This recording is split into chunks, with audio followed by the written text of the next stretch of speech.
Hello everybody, this is going to be a quick video on race conditions and a specific example. We're going to talk about a family account balance.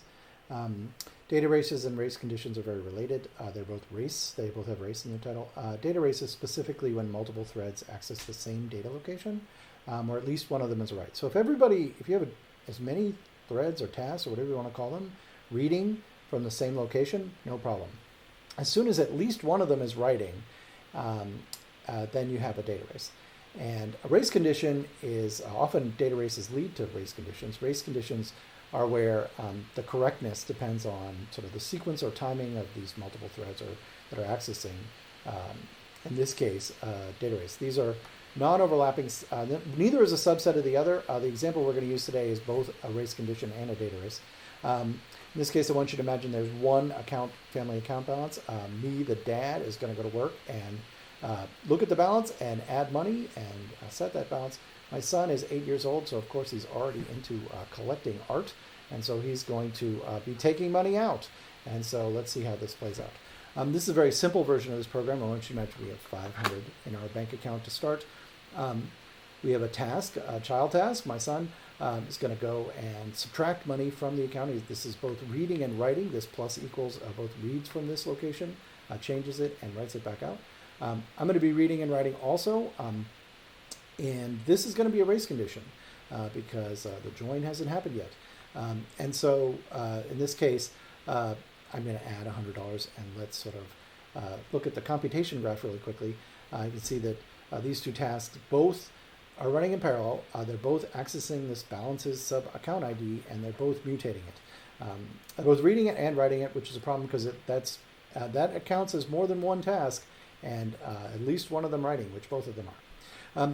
It may not look like there's really a way for this to be split up or a problem because they're both single statements, but I want you to realize or understand that this is not atomic, and by that means it can be split apart, the sort of three parts of it. You can imagine that minus equals is really sort of reading from this location, putting it in a register, we'll call it. From a Java virtual machine perspective, I'm just going to put it in a variable, changing that value and then writing it back out. So we're both doing this. This may be a billionth of a second window. These things happen very fast, but you can get these things to interleave or change which way it all plays out. And here's the computation graph sort of split up a little bit more. It's not exactly the Java virtual machine code that would happen, but this loading these things into a register. I'm adding, he's subtracting. We're both storing the value from that register back into this memory location, and we have a data race and a race condition. Now, if I ran this program, like I said, there's a billionth of a second window here. Trust me, if you're a bank and you run a ton of transactions, you will hit that billionth of a second window. I put a little bit of a simulation in here, and I want you to think every time that you have a billionth of a second window, I want you to think of it as somewhere between a billionth of a second and a week and a half. And so to make this thing come out a little bit more strictly or more often when we're running it, I've chosen to have these, my son's task, start out by marveling at the art, reading this location, then contemplating where to hang the art. That's going to be somewhat of a random length of time. Then changing his local variable or register, if you want to think of it that way, and then writing it out. I'm going to drive to work, then do my read, then I'm going to push pencils around all day, maybe 8 hours, and then do my modification and then write it out. And so if I go over to our friend IntelliJ and run this program right now, you can see this is the program I just showed off where it's got this little bonus situation where I'm reading, my son's contemplating where to hang the art, and I'm doing pushing pencils around. You can see we have it played out poorly right away. We both read 500. My son, contemplated art less than my 8 hours of pushing pencils around all day, apparently, and wrote out 300. My task, because I read out 500, added 100 to it, and wrote it out, I just wrote out 600. And so we lost my son's subtraction of $200. Now, my family might be happy about that. The bank is probably not going to be happy about that. Find it and then probably take away our $200 and fine us somehow. Let's run this again and see what happens the next time we run it. In this case, now we got the other way. Now my son read 500, I read 500, I wrote out 600, my son wrote out 300 because All his task was doing was reading this value, got 500, subtracted $200 from that 500, wrote out 300. That happened tragically after I deposited $100. Now the bank is probably going to notice this error, but not let us know about it if I know anything about banks.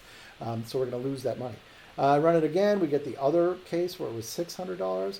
I ran it again. It was 600. Now if I run this enough, it's going to hit 400. Let's see. Will we just get it to be just right? Oh, there we get 600 again. See how many times I have to run this before we get the right value. If I run it enough, trust me, I've done this before. It has never taken this long. See if we can keep doing this. Oh, look at this. We just keep coming up with 600, 300. There's 300 again. I'm going to not push it, but oh, boy, this is the longest I've ever had to go. Oh, there you go. We finally got it. In this case, I read 500. I wrote 600. My son then, because he was spending a long time, I guess, like marveling at the art, I got my full 8 hours of pencil pushing done before he read 600, which is, we're getting lucky now. He subtracted 200, then wrote out 400. The final balance is 400, so it's correct. If I run it again, it's probably going to come out poorly again. Oh, no, now we're on a streak. We're now running correctly now. Now we're going to run this a bunch. It's interesting that it had this. We now have 300 versus 100. So it's just sort of like this, the luck of the draw is what's going to happen. And so, here's our same race condition. I want to convince you that even though this one is a very short window, right, and doesn't look like much, it's just as valid of a race condition as this one. Now, this one will happen more often because there's a lot of variability, a lot of length of time in here. There's not just a billionth of a second. To some degree, you might think that's worse. In some ways, that's better. This one over here is very hard to catch sometimes because it'll only happen. You'll never see it in your lab or in your development environment. You only see it in the field, and you're like, oh my goodness, what has gone wrong? At least this one happens pretty frequently. Both of them are bad. And so again, sometimes you get lucky. Sometimes it comes out to be the right answer. A lot of other times you get unlucky, and that race of who gets to read and who gets to write and in what order can cause a lot of, let's just call them pernicious problems in computer science. It's a very nasty, these are very nasty bugs to fix.